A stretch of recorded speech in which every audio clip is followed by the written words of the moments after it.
ನಮ್ ಹೀರೋಯಿನ್ ಇಲ್ಲಿ ಕಣ್ಬಿಟ್ಟು ನೋಡಿದ್ರೆ ಅವಳನ್ನ ಯಾರೋ ಒಂದ್ ರೂಮ್ ಅಲ್ಲಿ ಕೂಡ ಹಾಕ್ಬಿಟ್ಟಿರ್ತಾರೆ. ಇವಳು ಈಗ ರೂಮ್ ಡೋರ್ ನ ಓಪನ್ ಮಾಡ್ಬೇಕು ಅಂತ ಹೇಳಿ ಹತ್ರಕ್ಕೆ ಹೋಗ್ತಾ ಇರ್ಬೇಕಾದ್ರೆ ಯಾವಾಗ ಅವಳು ಅಲ್ಲಿದ್ದ ರೆಡ್ ಲೈನ್ ನ ಕ್ರಾಸ್ ಮಾಡ್ಬಿಡ್ತಾಳೆ. ಅವಳು ಕಾಲಿ ಕಟ್ಟಿ ಡಿವೈಸ್ ಇಂದ ಅವಳಿಗೆ ಭಯಂಕರವಾಗಿ ಶಾಕ್ ಹೊಡೆದ್ಬಿಡುತ್ತೆ. ಅವಳು ಈಗ ಡಿವೈಸ್ ನ ತೆಗಿಬೇಕು ಅಂತ ಹೇಳಿ ತುಂಬಾ ಟ್ರೈ ಮಾಡ್ತಾಳೆ, ಬಟ್ ಇಷ್ಟೊಂದು ಅದು ಬರೋದೇ ಇಲ್ಲ. ಸರಿ ನೀರಾದ್ರೂ ಕುಡಿಯೋಣ ಅಂತ ಹೇಳಿ ಟ್ಯಾಪ್ ಆನ್ ಮಾಡಿದ್ರೆ ನೀರು ಕೂಡ ಬರ್ತಾ ಇಲ್ಲ. ಹೀಗೆ ಅನ್ನ ನೀರು ಇಲ್ದೆ 4-5 ದಿನ ಕಳೆದೋಗ್ಬಿಡುತ್ತೆ. ಇವಳು ಅಲ್ಲಿಗ ನಿಧಾನವಾಗಿ ಸಾಯೋ ರೇಂಜಿಗೆ ಬಂದ್ಬಿಡ್ತಾಳೆ. ಆಗ್ಲೇ ಅವಳಿದ್ದ ರೂಮ್ ಡೋರ್ ಹತ್ರಕ್ಕೆ ಒಬ್ಬ ಬಂದ್ಬಿಟ್ಟು ನಾನು ಹೇಳ್ದಾಗ ಕೇಳಿದ್ರೆ ನಿನಗೆ ತಿನ್ನಕ್ಕೆ ಕುಡಿಯಕ್ಕೆ ಕೊಡ್ತೀನಿ ಅಂತ ಹೇಳ್ತಾನೆ. ಇವಳು ಈಗ ಸರಿ ಅಂತ ಹೇಳಿದಾಗ ಬಟ್ಟೆನೆಲ್ಲ ಬಿಚ್ಚು ಅಂತ ಹೇಳ್ತಾನೆ. ಇವನು ಈಗ ಒಳಗಡೆ ಬಂದ್ಬಿಟ್ಟು ಬೇರೆ ಬಟ್ಟೆನ ಕೊಟ್ಟು ಊಟನ ನಾಯಿಗೆ ಎಸ್ತು ಅಲ್ಲಿಂದ ಹೋಗ್ಬಿಡ್ತಾನೆ. ಇವಳು ಈಗ ಊಟನ ಗಬಗಬ ಅಂತ ತಿನ್ಬಿಟ್ಟು ಹೊಟ್ಟೆ ತುಂಬಾ ನೀರ್ ಕುಡಿದ್ಬಿಡ್ತಾಳೆ. ಹೀಗೆ ನಡೀತಾ ನಡೀತಾ 1 ವರ್ಷ ಕಳೆದೋಗ್ಬಿಡುತ್ತೆ. ಇವಳು ಈಗ ಅವ್ನು ಬರ್ತಾ ಇದ್ದಾನೆ ತಕ್ಷಣ ಕಣ್ಣಿಗೆ ಬಟ್ಟೆನ ಕಟ್ಕೊಂಡು ಹಿಂತಿರುಗಿ ನಿಂತ್ಬಿಡ್ತಾಳೆ. ಅದವನೀಗ ಅವಳ ಪಕ್ಕದಲ್ಲಿ ಕೂತ್ಕೊಂಡು ಭಗವದ್ಗೀತೆನೆಲ್ಲ ಹೇಳಿ ಒಂದೊಂದ್ಸಲ ಊಟನ ನೆಲದ ಮೇಲೆ ಎಸ್ಬಿಟ್ಟು ಹೋಗ್ತಾ ಇರ್ತಾನೆ. ಹಸಿವಿನಿಂದ ಇದ್ದವಳು ಪಾಪ ಅದನ್ನು ಕೂಡ ಬಿಡಲ್ಲ, ಎತ್ಕೊಂಡು ತಿಂತಾ ಇರ್ತಾಳೆ. ಹೀಗೆ ಅವಳು 4 ವರ್ಷ ರೂಮ್ ನಲ್ಲೇ ಕಳೆದು ಬಿಡ್ತಾಳೆ. ಒಂದಿನ ಅವಳಿಗೆ ತಪ್ಪಿಸ್ಕೊಳ್ಳೋದಕ್ಕೆ ದಾರಿ ಸಿಕ್ಬಿಡುತ್ತೆ. ಇವಳು ಈಗ ಬೇಗ ತಪ್ಪಿಸ್ಕೊಂಡು ಒಂದ್ ಕಾರಿಗೆ ಹೋಗಿ ಅಡ್ಡ ನಿಂತ್ಕೊಂಡ್ಬಿಡ್ತಾಳೆ. ಕಾರಲ್ಲಿರೋ ಇಬ್ರು ಹೆಣ್ಮಕ್ಳು ಬೇರೆ ಯಾರು ಅಲ್ಲ, ಇವಳು ಫ್ರೆಂಡ್ಸ್. ಅವರು ಕೂಡ ಬೇಗ ಇವಳನ್ನ ಕರ್ಕೊಂಡು ಹೋಗಿ ಹಾಸ್ಪಿಟ್ಲಿಗೆ ಜಾಯಿನ್ ಮಾಡ್ತಾರೆ. ಈಗ ಅವಳು ಎಚ್ಚರ ಆದಾಗ ಅವಳ ಫ್ರೆಂಡ್ ಈಗ ಈ 4 ವರ್ಷದಲ್ಲಿ ನಿಮ್ಮ ಅಪ್ಪ ಅಮ್ಮ ಇಬ್ರು ಸತ್ತೋಗ್ಬಿಟ್ರು ಅಂತ ಹೇಳ್ಬಿಡ್ತಾಳೆ. ನಮ್ಮ ಹೀರೋಯಿನ್ ಅದನ್ನ ಕೇಳಿಸ್ಕೊಂಡು ಮನಸ್ಸು ಹೊಡೆದು ಅಳ್ತಾ ಇರ್ತಾಳೆ. ಈಗ ಅವಳನ್ನ ಸಿನ್ಸಿಯರ್ ಆಗಿ ಲವ್ ಮಾಡ್ತಿದ್ದ ಶಿವ ಅನ್ನೋನು ಅವಳಿಗೆ ಧೈರ್ಯನ ತುಂಬಿಟ್ಟು ತನ್ನ ಜೊತೆನಲ್ಲೇ ತನ್ನ ಮನೆಯಲ್ಲೇ ಇಟ್ಕೊಳ್ಳೋದಕ್ಕೆ ಅಂತ ಹೇಳಿ ಕರ್ಕೊಂಡು ಹೋಗ್ತಾನೆ.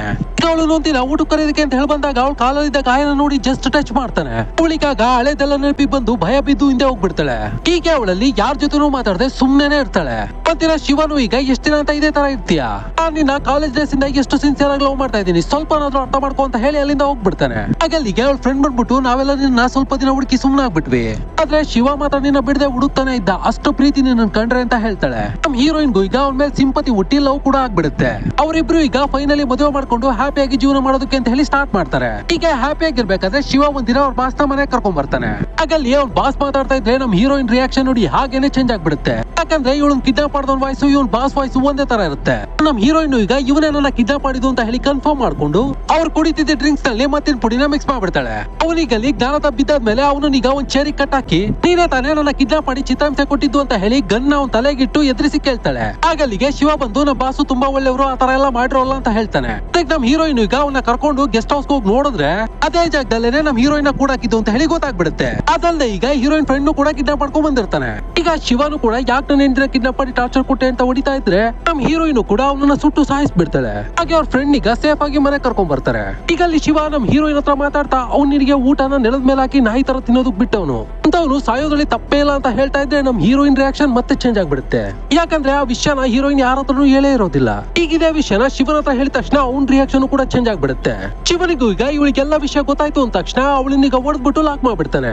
ಆಕ್ಚುಲಿ ಶಿವ ನಮ್ ಹೀರೋಯಿನ್ ತುಂಬಾ ವರ್ಷಗಳಿಂದ ಲವ್ ಮಾಡ್ತಾ ಇರ್ತಾನೆ. ಬಟ್ ಇವನು ಎಷ್ಟು ಸಲ ಪ್ರಪೋಸ್ ಮಾಡಿದ್ರು ಕೂಡ ನಮ್ ಹೀರೋಯಿನ್ ಮಾತ್ರ ಕೇರೆ ಮಾಡ್ತಿರಲ್ಲ.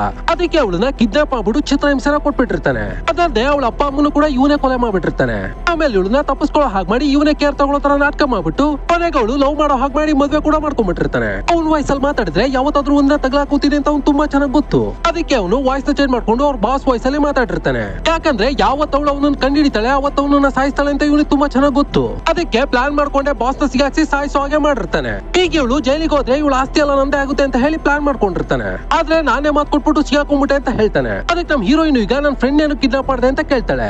ಅದಕ್ಕೆ ಅವನು ಈಗ ಅವಳು ನನಗೆ ಲವ್ ಟಾರ್ಚರ್ ಮಾಡ್ತಾ ಇದ್ಲು, ಅದಕ್ಕೆ ಅವಳನ್ನ ಮುಗಿಸ್ಬೇಕು ಅಂತ ಹೇಳಿ ಕಿಡ್ನಾಪ್ ಮಾಡ್ಕೊಂಡು ಹೋಗಿದೆ ಅಂತ ಹೇಳ್ತಾನೆ. ಈಗೆಲ್ಲ ವಿಷಯನೂ ತಿಳ್ಕೊಂಡಲ್ವಾ, ಇನ್ನ ನೀನು ಕೂಡ ಭೂಮಿ ಮೇಲೆ ಇರಬಾರ್ದು ಅಂತ ಹೇಳಿ ಅವಳನ್ನ ಸಾಯಿಸೋದಕ್ಕೆ ಅಂತ ಹೇಳಿ ಟ್ರೈ ಮಾಡ್ತಾನೆ. ಆದ್ರೆ ಅವ್ನು ಕುಡಿದ ಡ್ರಿಂಕ್ಸ್ ನಲ್ಲಿ ಮತ್ ಬರೋ ಪುಡಿನ ಮಿಕ್ಸ್ ಮಾಡ್ಬಿಟ್ಟಿರ್ತಲ್ವಾ, ಅದಕ್ಕೆ ಈಗ ಅವನು ಜ್ಞಾನ ತಪ್ಪಿ ಬಿದ್ಬಿಡ್ತಾನೆ. ನಮ್ ಹೀರೋಯಿನ್ ಈಗ ಏರ್ ಪಿನ್ ಇಂದ ಲಾಕ್ ನ ತಕೊಂಡು ಯಾವ ಜಾಗದಲ್ಲಿ ನಾನು ನರಕ ಅನುಭವಿಸಿದ್ದು ಅದೇ ನರಕದಲ್ಲೇ ನೀನ್ ಸಾಯ್ಬೇಕು ಅಂತ ಹೇಳಿ ಅವನ್ನ ಕಟ್ಟಾಕಿ ಬಂದ್ಬಿಡ್ತಾಳೆ. ಹೀಗೆ ಈ ಮೂವಿನೂ ಕೂಡ ಎಂಡ್ ಆಗ್ಬಿಡುತ್ತೆ. ಇದೇ ತರ ಪ್ರತಿದಿನ ಹೊಸ ಕಥೆಗಳಿಗೋಸ್ಕರ ಪ್ಲೀಸ್ ಫಾಲೋ ಮಾಡೋದು ಮಾತ್ರ ಮರ್ತೋಗ್ಬೇಡಿ. Thank you.